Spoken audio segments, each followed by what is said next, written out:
Mesdames et messieurs, bonsoir. Merci de nous rejoindre sur Futur TV pour cette nouvelle édition de Code 24, le magazine francophone de la rédaction en partenariat avec France 24.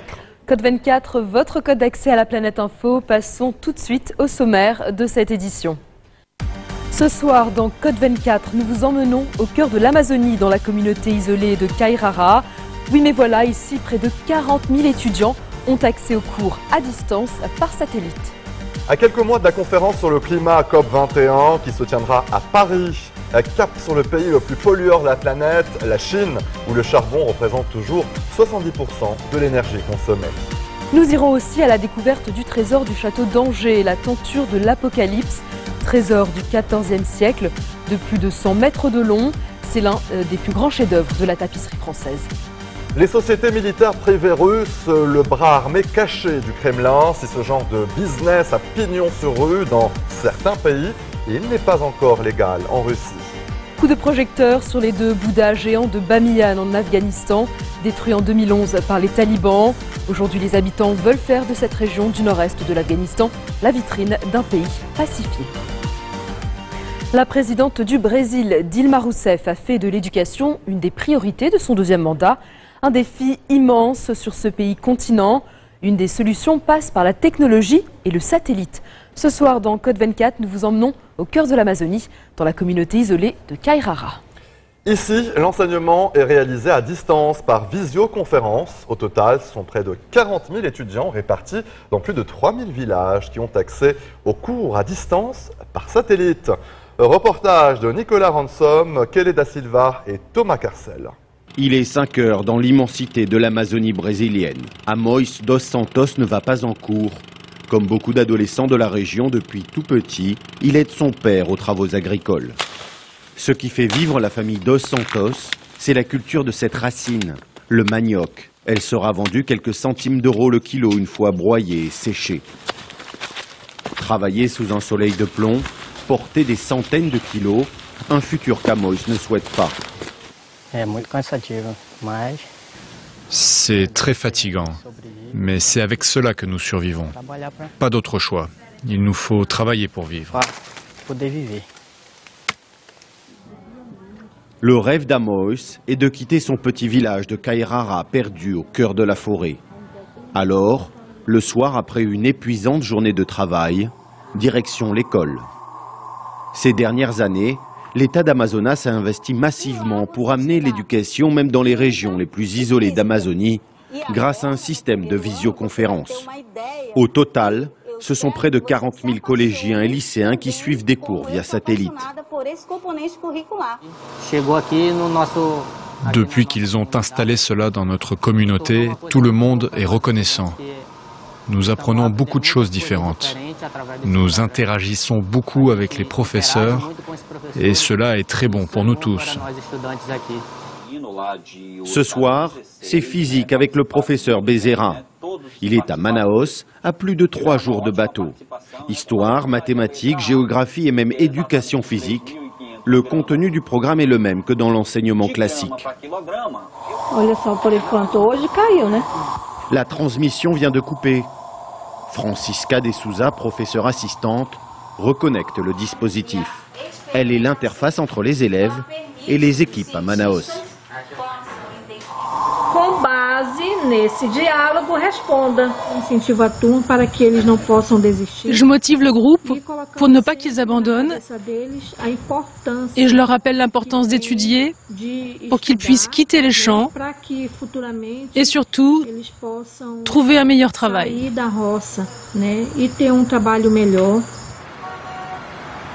C'est ici, à Manaus, que tout est coordonné. Des dizaines d'antennes, 7 studios, un bataillon de techniciens, de producteurs. Il y a même des coiffeurs et des maquilleurs. De quoi rendre jaloux les chaînes de télévision. Essa é a sala dos professores, onde os professores preparam nossas aulas. Pour le secrétaire à l'éducation, avec ce programme unique au monde, le Brésil dessine l'enseignement du futur.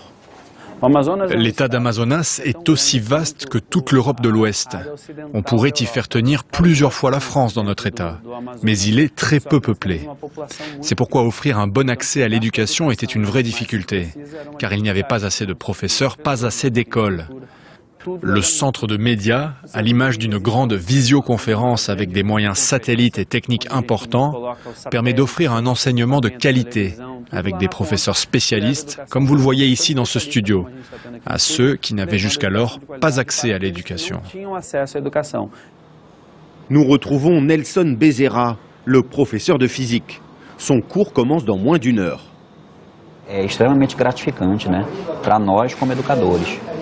C'est très valorisant pour nous de savoir que ces gens qui sont dans le besoin accordent autant d'importance à l'éducation. Dans un pays comme le nôtre, l'éducation doit être une priorité. Et ici, nous travaillons pour cela. Parce que l'éducation est essentielle pour une vie plus digne, pour trouver un travail et se construire une vie. Mais malheureusement, ces élèves de Kairara ne le verront pas ce soir. Il n'y a pas d'électricité dans la commune et le groupe électrogène de l'école ne marche pas. Un problème récurrent qui exaspère Amois et qui décourage un grand nombre de ses camarades. À cause de ces coupures, on perd des cours, des évaluations. Malheureusement, encore trop souvent, on ne peut pas correctement étudier. Malgré son coût, 10 millions d'euros par an et les difficultés rencontrées liées au manque d'infrastructures dans le pays, les autorités entendent renforcer ce programme éducatif. D'autres formations professionnelles doivent voir le jour pour encourager la jeunesse à ne pas vouloir quitter les villages isolés. Restez sur Futur TV, on se retrouve dans quelques instants. A tout de suite.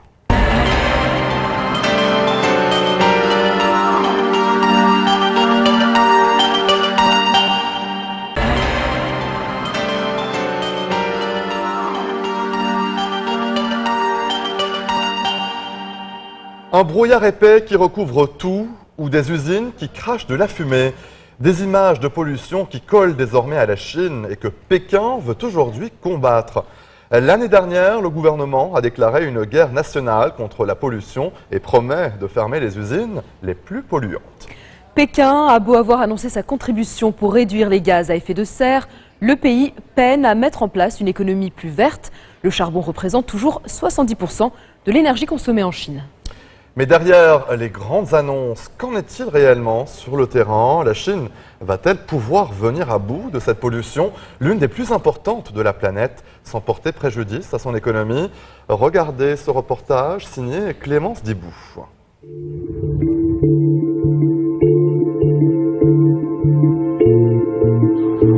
Un brouillard épais qui recouvre tout, ou des usines qui crachent de la fumée. Des images de pollution qui collent désormais à la Chine et que Pékin veut aujourd'hui combattre. L'année dernière, le gouvernement a déclaré une guerre nationale contre la pollution et promet de fermer les usines les plus polluantes.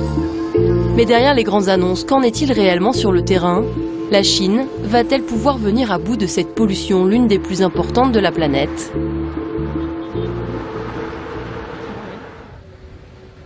C'est un jour de beau ciel bleu que nous rencontrons Chang Kai, spécialiste de la pollution. Sur les 4 centrales à charbon que compte Pékin, 3 ont été récemment fermées par le gouvernement.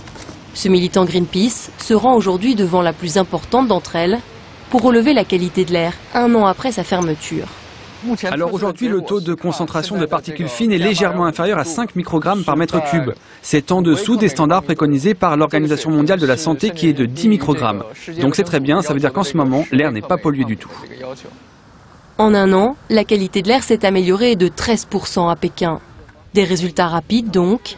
Et pourtant, il y a un aspect géographique qui n'a pas échappé à notre spécialiste. En fait, en parallèle de ces fermetures, la Chine construit de nouvelles centrales à charbon plus à l'ouest, dans le Xinjiang ou le Shaanxi ou la Mongolie intérieure, des provinces où la densité de population est moindre qu'à Pékin et où il y a moins de médias. La Chine fait des efforts, mais ça ne veut pas dire que la pollution n'existe plus. Je dirais plutôt qu'elle a été déplacée plus à l'ouest, là où il y a moins de monde.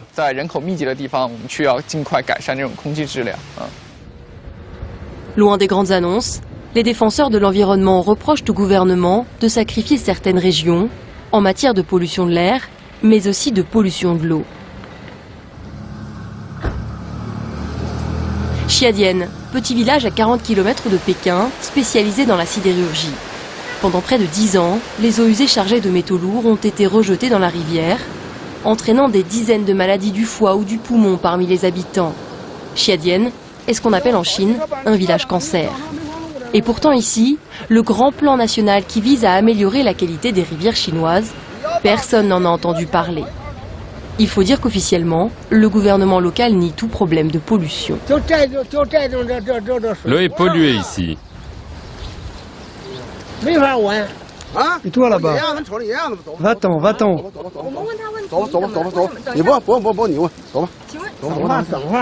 L'odeur est vraiment très forte, ça sent mauvais. Pollué? N'importe quoi, regarde là-bas, on voit 2 canards sauvages, c'est bon signe. Dans le village, il n'y a guère que Feng Jun, un ancien agriculteur, qui ose soulever le problème.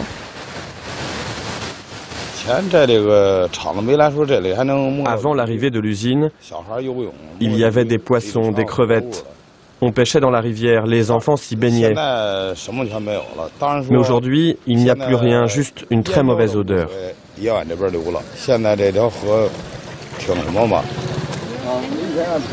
Sa famille habitait juste à côté de l'usine. 5 ans après son ouverture en 2006, ses 2 filles tombent malades. Quand ma première fille est tombée malade, on a tout de suite fait faire des tests sur l'eau de notre puits et l'eau de la rivière. La quantité d'arsenic était 3 fois supérieure aux doses maximales recommandées. 1 an plus tard, mon aînée est morte d'une leucémie. Et ma deuxième fille a eu une thrombose veineuse très douloureuse. L'usine n'a pas fait grand-chose pour les soigner. Ma famille est détruite. Depuis, Feng Jun cherche à faire condamner l'usine, mais pas facile de s'en prendre aux plus gros employeurs de la région. Informés de notre présence, une dizaine d'hommes qui disent faire partie du gouvernement local nous demandent de les suivre dans leur bureau. Ils veulent qu'on rentre dans leur municipal de camping. Feng Jun, lui, préfère rentrer dans sa voiture. Il se dit sous surveillance. J'ai déjà été frappé 2 fois. La première fois, c'était juste après nos tests sur la qualité de l'eau. 4 gardiens de l'usine m'ont passé à tabac. J'ai passé 20 jours à l'hôpital. La seconde fois, je sortais acheter des cigarettes. Quelqu'un m'a mis un sac sur la tête et plusieurs personnes m'ont frappé à terre. Ils m'ont mis dans une voiture, m'ont jeté sur une autoroute près de Tianjin à 100 km de là.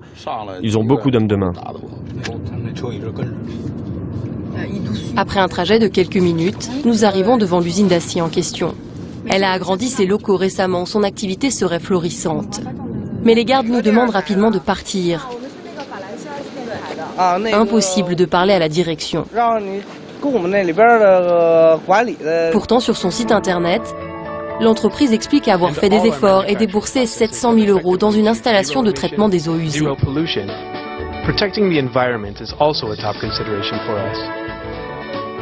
Difficile à croire pour Feng Jun. Il vit désormais seul dans cette petite maison, après avoir cédé ses terrains pour payer le traitement médical de ses 2 filles.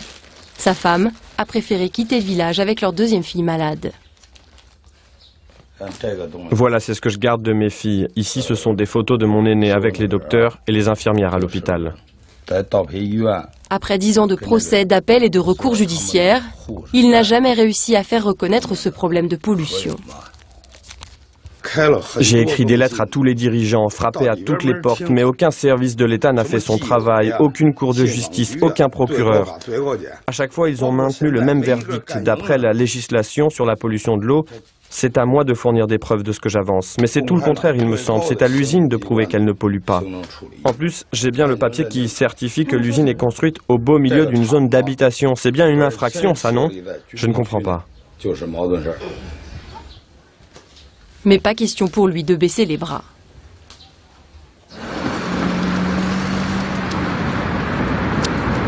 Quelques jours plus tard, nous le retrouvons à Pékin. Il vient consulter un avocat bénévole qui défend les victimes de pollution. Ensemble, ils vont essayer de monter un nouveau dossier. C'est vrai que l'entreprise paye énormément d'impôts locaux. C'est le plus gros employeur de la région. Le gouvernement local lui aurait dit que c'est impossible pour eux d'abandonner l'usine et de les laisser aller au procès. Il serait très proche des dirigeants de l'usine. On reçoit d'ailleurs souvent des pressions dans ce genre de dossier.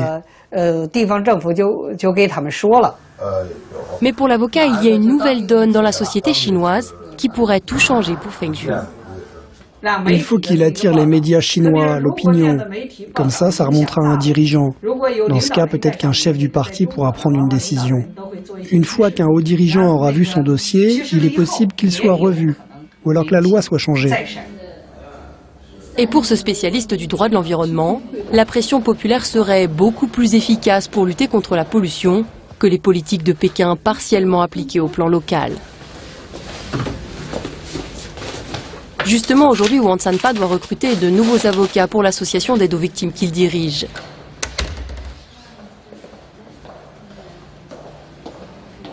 Et la salle est presque trop petite. Une nouveauté pour l'ONG. Jusque-là, les candidats ne se bousculaient pas vraiment, plus intéressés par des carrières lucratives dans le domaine privé.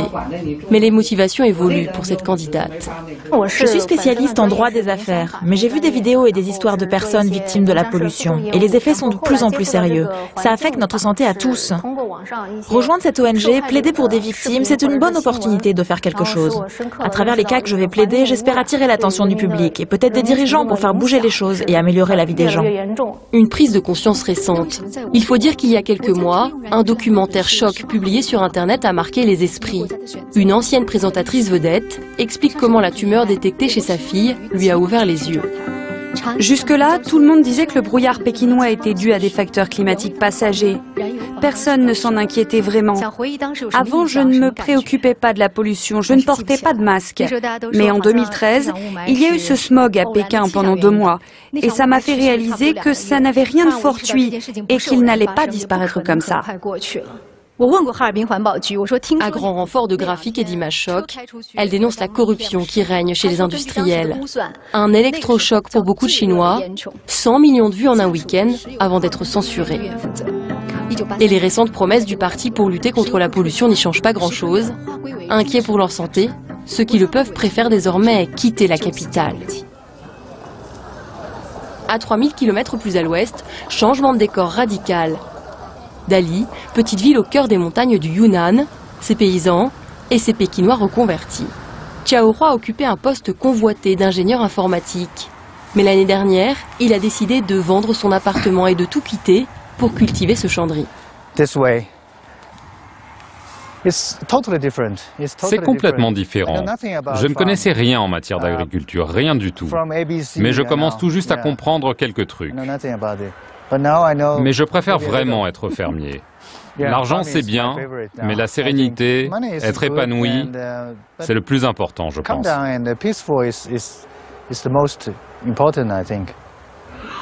Une nouvelle vie au grand air pour lui et toute sa famille. Fini les masques de protection et les après-midi confinés dans l'appartement les jours de forte pollution. Désormais, c'est dans la véranda ouverte qu'on prend les repas. L'air est meilleur ici. Les enfants sont en meilleure santé. Quand on était à Pékin, mon fils tombait très souvent malade, 2 à 3 fois par an. Alors que depuis qu'on est arrivé à Dali, il n'est tombé malade qu'une seule fois. Le climat est meilleur et les enfants peuvent avoir des activités dehors. Beaucoup de familles de l'ancienne école de notre fils sont en train de réfléchir à déménager ici. Du coup, il n'y a presque plus aucune maison à acheter. Des néo-ruraux qui reconnectent donc avec la vie de village.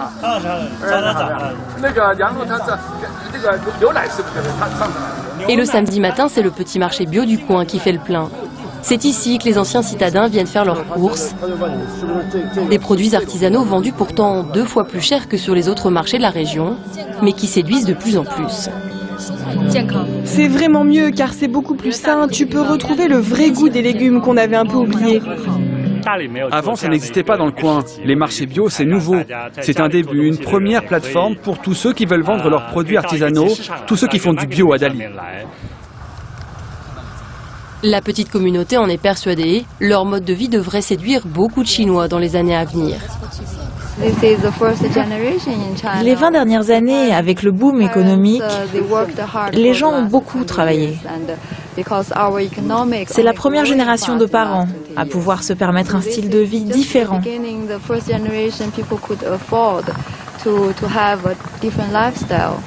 Alors on espère que le gouvernement va faire des progrès pour soutenir ce style de vie. J'espère qu'on va aller vers toujours plus de choses saines.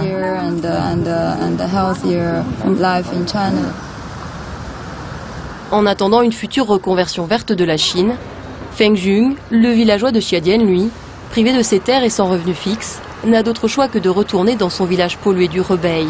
Il espère ouvrir un nouveau procès pour enfin faire condamner l'usine, près de 10 ans après la mort de sa fille aînée.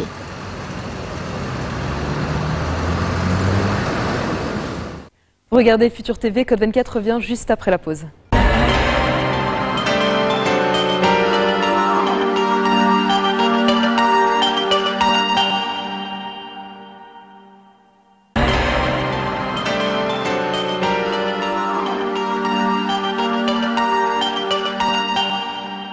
Manufacture royale fondée par Colbert en 1664, devenue manufacture d'État sous Napoléon. Beauvais perpétue la technique de la basse-lisse en tapisserie grâce auquel le tissage est effectué manuellement à l'horizontale. Ce soir dans Code 24, nous vous emmenons dans les ateliers des artisans lissiers.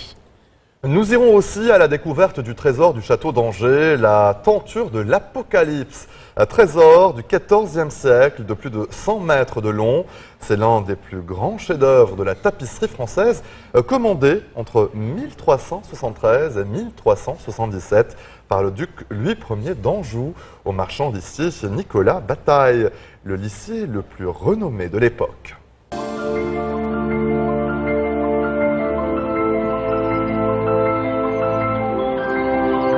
À Angers, dans l'ouest de la France, s'élève un colosse de tuffeau et d'ardoise.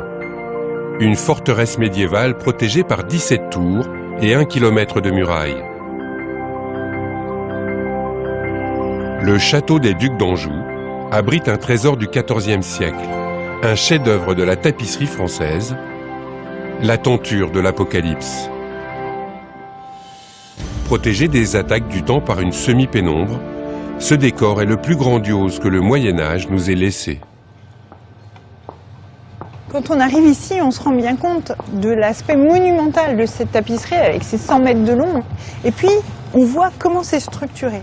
Ça se lit presque comme une BD avec les petites scènes les unes à côté des autres. Cette représentation de l'Apocalypse selon Saint Jean n'a pas livré tous ses secrets. Ils ont dû être des dizaines d'artisans tapissiers à travailler sur cet ouvrage. Seules les plantes qui ont servi à les colorer ne sont plus un mystère. La gaude pour les jaunes, la garance pour les rouges et le pastel pour les bleus.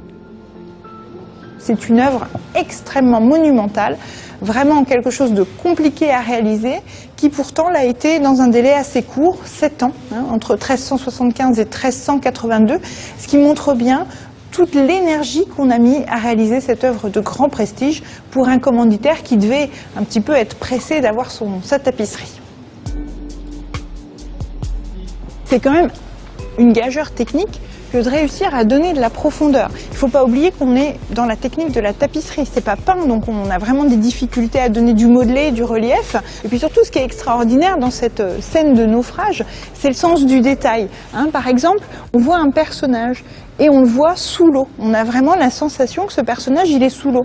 C'est étonnant de réussir à rendre cet effet de transparence alors qu'on a un matériau qui est complètement opaque, les fils. Et on a coutume de dire que c'est presque une œuvre multimédia, parce qu'on a de l'image, on avait du texte, et l'air de rien, on a du son partout dans la tapisserie. Des villes qui s'effondrent, des cloches qui résonnent, des gens qui crient, et on a vraiment du son. Ce savoir-faire se perpétue ici, en Picardie, au cœur de cette région où s'est inventée dès le XIIe siècle l'architecture gothique. À Beauvais, le chœur de la cathédrale Saint-Pierre est le plus impressionnant jamais bâti au Moyen-Âge. Il s'élève à presque 50 mètres de hauteur.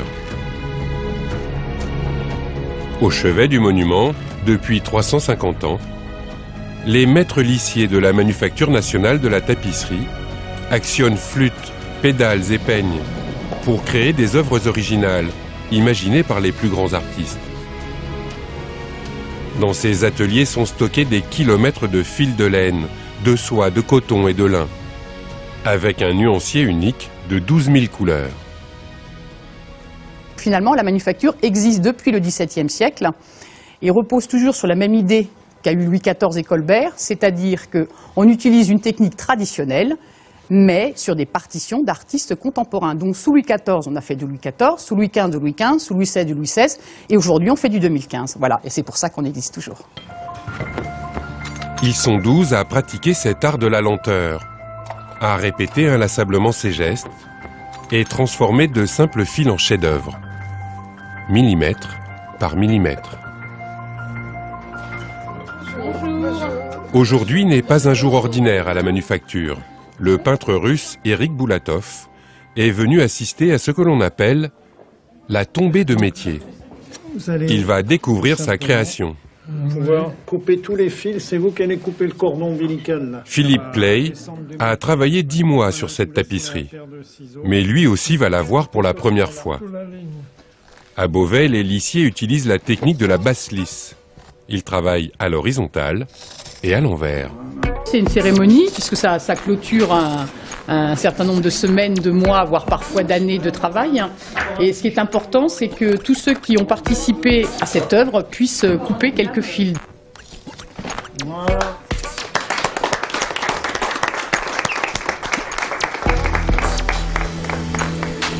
Le carré de 3 mètres sur 3 dévoile un texte.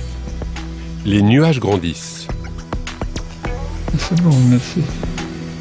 C'est un message de l'artiste moscovite sur la situation de son pays. Fabriquer un tissu, c'est pas difficile. C'est fabriquer autre chose que le tissu qui est difficile. C'est-à-dire que c'est de faire un Boulatov, de faire un Alechinsky, c'est de rentrer un petit peu dans la peau du personnage, puisque lui nous donne une peinture et nous, on n'a que des fils. Et pourtant, il faut qu'on donne une illusion de faire un dessin. Elle va aller vivre sa vie ou dans des expositions, ou peut-être pour meubler le bureau du président de la République, ou du Premier ministre, ou d'un ambassadeur de France à l'étranger. Donc elle va faire rayonner la culture et le savoir-faire français.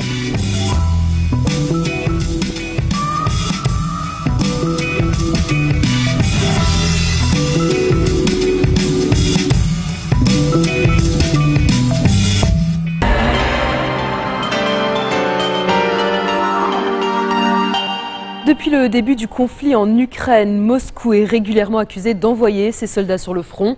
Le Kremlin ne dément pas la présence de citoyens russes dans le Donbass, mais assure en revanche qu'il s'agit de volontaires et non de militaires. Certains experts évoquent une autre piste, celle des SMP, des sociétés militaires privées qui emploient des hommes sous contrat envoyés dans les zones de conflit.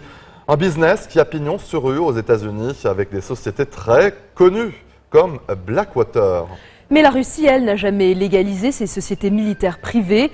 Pourtant, elles sont bien présentes dans certains points chauds de la planète, comme nous l'explique Ksenia Bolchakova, qui a essayé d'en savoir plus sur ces organisations.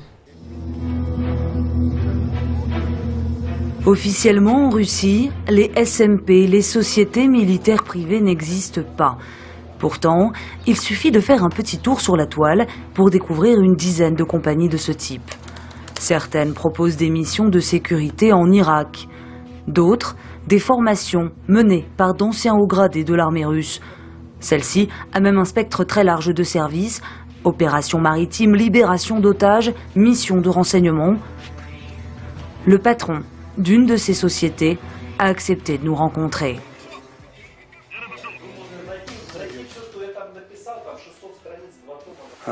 La Russie est l'héritière de l'Empire byzantin et donc du droit byzantin.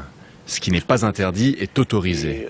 Et donc proposer des services de défense au-delà de nos frontières dans les zones de menaces terroristes, ce n'est pas formellement interdit par la loi.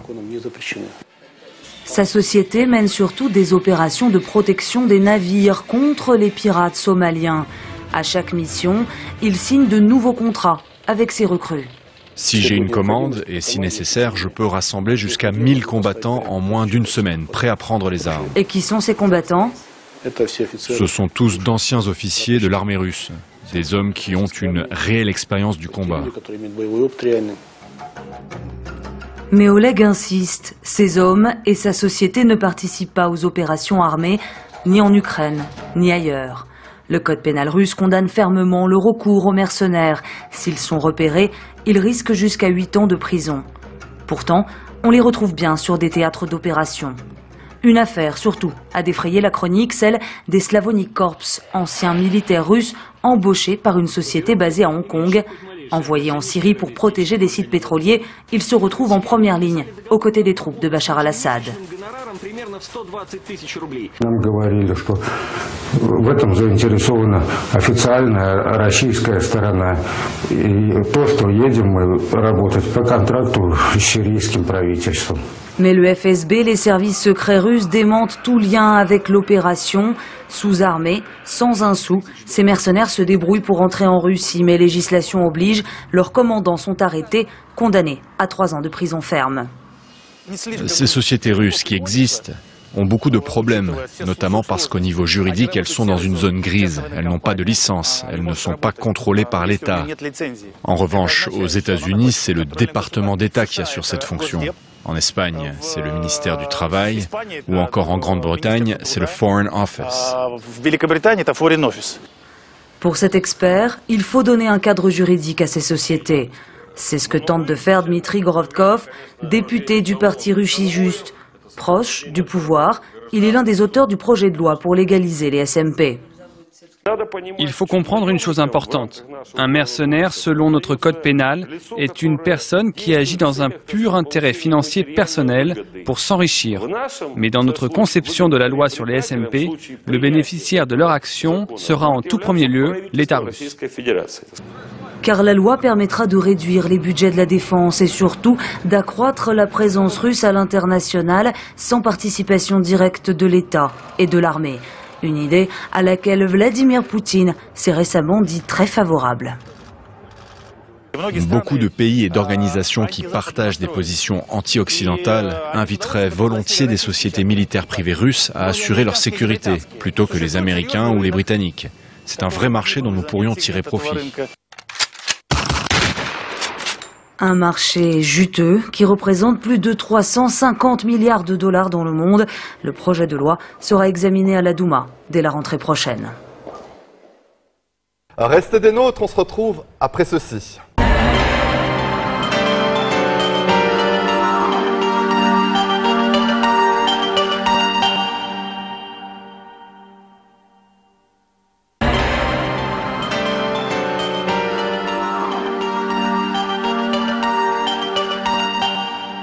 Taillés à même la pierre il y a plus de 15 siècles, ils avaient survécu aux intempéries et à l'histoire.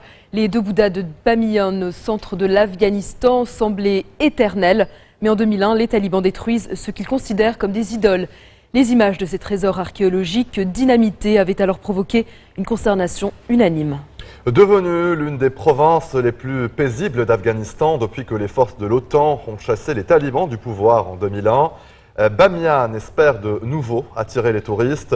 Depuis avril 2015, la ville est même devenue la première capitale culturelle d'Asie du Sud. De quoi attiser les espoirs de développement dans cette vallée au patrimoine exceptionnel qui compte parmi les plus sûres, mais aussi les plus pauvres villes du pays. Les correspondants de France 24 en Afghanistan, Claire Debusier et Kamal Abdourahim, sont allés à la rencontre de ses habitants. Quand les talibans sont arrivés, on a été forcés de fuir. On a fini par se faire arrêter et on est devenus prisonniers. Un jour, ils nous ont emmenés ici et ils nous ont forcés à détruire les Bouddhas. L'histoire de Mirza Hussein se confond avec celle de Bamiyan depuis près de 15 ans. Depuis ce mois de mars 2001 où il est contraint d'œuvrer à la destruction des Bouddhas millénaires. Avec d'autres prisonniers, il va écrire l'un des chapitres les plus sombres de l'histoire de la ville. Ils nous ont fait porter les explosifs sur nos épaules et on a dû les placer à l'intérieur des cavités. Quand on a terminé, on est allé dans la mosquée qui est tout près et on a utilisé une télécommande pour déclencher l'explosion. La première a démoli les jambes de la statue, mais le reste a résisté. Mirza et les autres vont s'acharner durant 25 jours pour venir à bout des 2 Bouddhas géants. De tous les anciens prisonniers, il est le seul à être resté. Les autres sont morts ou ont préféré partir. Les talibans ne se rendaient pas compte de ce qu'ils faisaient. Ils ne le savaient vraiment pas. Oui, mais on ne pouvait pas leur dire à l'époque. Non, à l'époque, on était dans les montagnes, on ne pouvait pas simplement descendre et leur dire d'arrêter.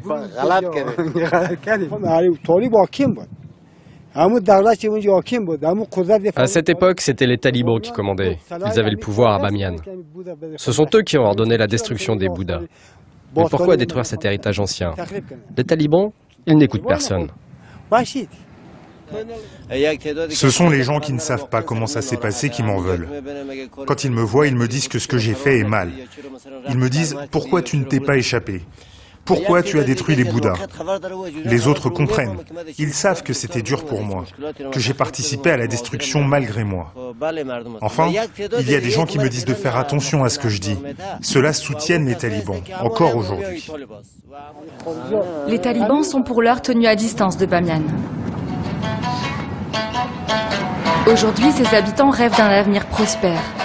Située sur la célèbre route de la soie, la province voudrait profiter de son patrimoine historique et naturel exceptionnel et ainsi devenir le centre touristique du pays.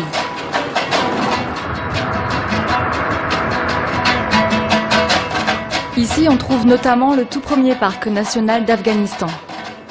Au nord-ouest de la ville, voici Bandé Amir et ses lacs aux eaux turquoises, cachés au milieu des montagnes de l'Hindoukouche.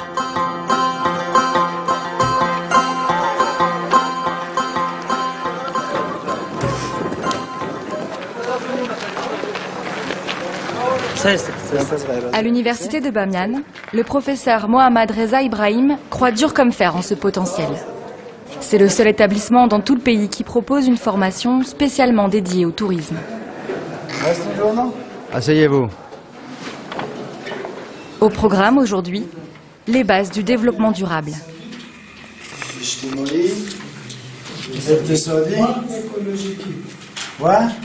Le social, l'économie et l'écologie. Voilà les trois piliers du développement durable. Le social, l'économie et l'écologie. Les premiers diplômés sont sortis l'année dernière. Aujourd'hui, 260 étudiants suivent cette formation de 4 ans. Mohamed Reza Ibrahim en est convaincu, le tourisme est capital pour sa ville.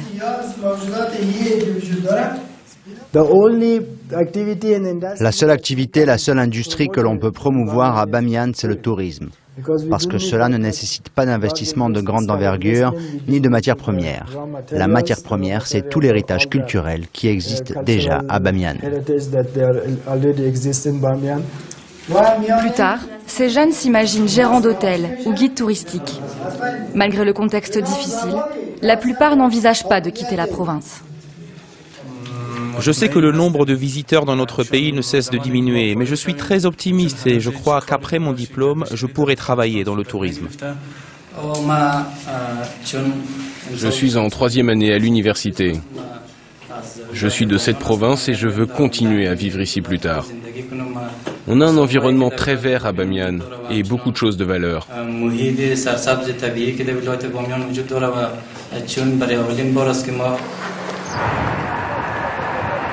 La ville vient même d'être désignée capitale culturelle par une organisation qui réunit 8 pays d'Asie. 2 jours de festivités sont prévus.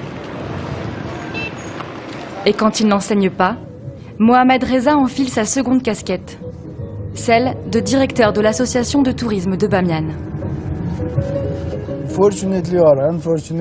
Heureusement ou malheureusement, il n'y a qu'un seul professeur qui peut s'occuper du tourisme à Bamiyan, et c'est moi.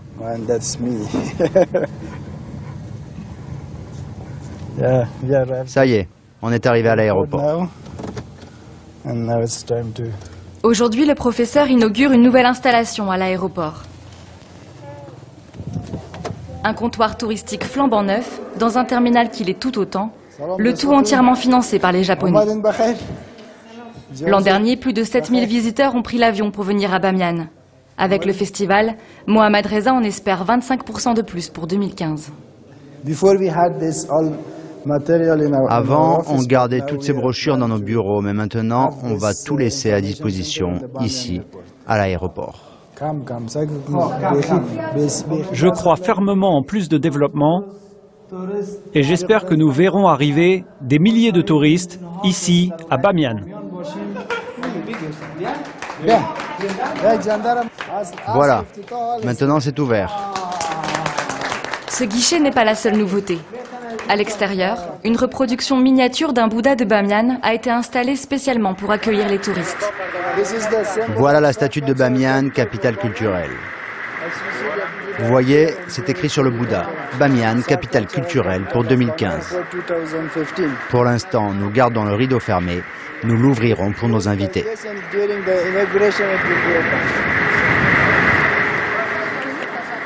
Pourtant, Bamiyan n'est pas encore ce que voudraient nous vendre les organisateurs. Un homme assis près du tarmac nous rappelle à la réalité. C'est un soldat, rescapé d'une attaque la veille à la frontière de la province. Son unité vient le récupérer. 2 de ses camarades sont tombés sous les tirs des talibans. La menace se rapproche de Bamiyan. L'insurrection, de plus en plus forte et structurée, gagne du terrain à travers le pays. Il y a mieux pour attirer les touristes. Et puis il y a la misère et le sous-développement. La province est l'une des plus pauvres du pays. La majorité des habitants sont des paysans qui appartiennent à la minorité Hazara, de confession chiite, et sont délaissés par le pouvoir central.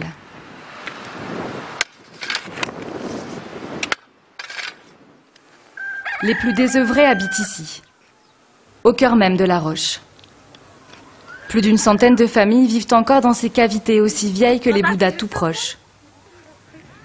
Parmi elles, en haut de la falaise, Khadija. Elle vit ici avec son mari et ses enfants.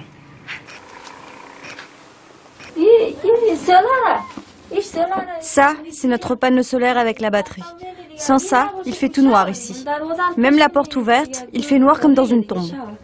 On allume, on le met en charge, et puis on s'en sert de 5 h du soir à 7 h du matin.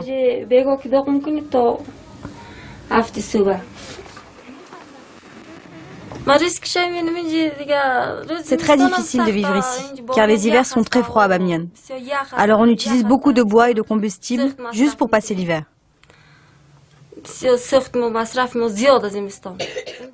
Khadija se rappelle de 2009, quand ces grottes ont été classées au patrimoine mondial de l'UNESCO. Pour préserver l'endroit, les autorités ont promis de reloger les familles.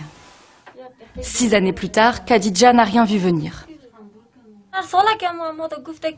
Chaque année, les autorités disent qu'on doit partir, car c'est un site de l'UNESCO. Jusqu'à présent, ils ne nous ont pas forcés à quitter nos grottes. Et nous resterons ici jusqu'à ce qu'ils prennent le problème au sérieux. Ils doivent nous donner un endroit où vivre. Si cela nous convient, on partira. Sinon, on restera. Khadija, comme d'autres, reste dans la province par défaut. Malgré la pauvreté, Bamiyan est pour l'heure beaucoup plus paisible que le reste de l'Afghanistan. En ce moment, le seul trouble dans le coin, c'est le début des festivités de Bamiyan, capitale culturelle. Aux abords de l'aéroport, c'est l'effervescence. Des personnalités de premier plan sont attendues.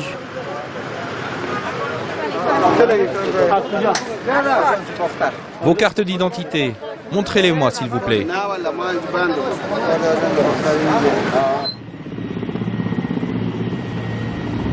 Pourtant, malgré le balai des hélicoptères, des invités ont annulé leur venue à la dernière minute, découragés par les risques d'attaque. C'est le second vice-président afghan qui a fait le déplacement.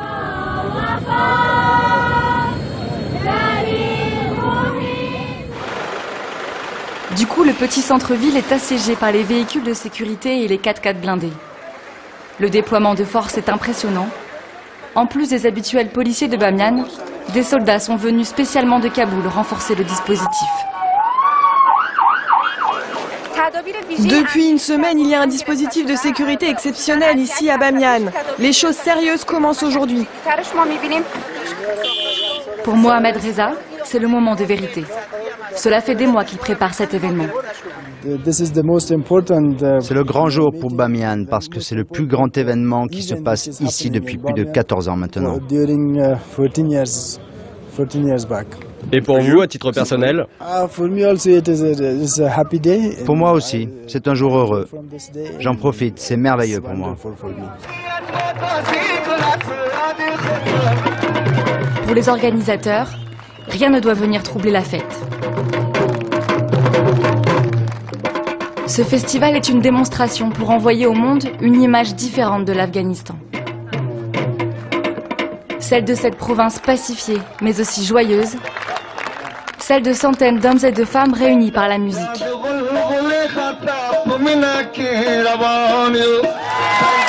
Une scène inimaginable ailleurs dans le pays.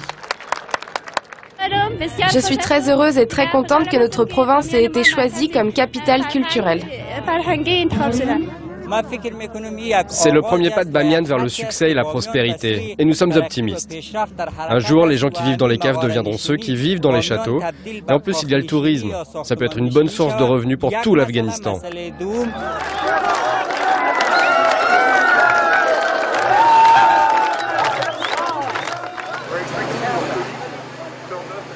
Pour tous, c'est aussi l'occasion de renouer avec le passé. Quant à la faveur de l'obscurité, le plus grand des deux Bouddhas renaît.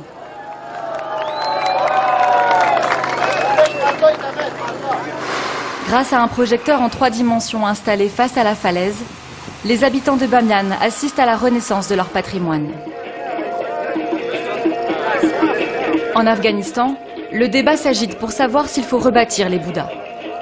Les partisans d'une reconstruction espèrent plus de visiteurs.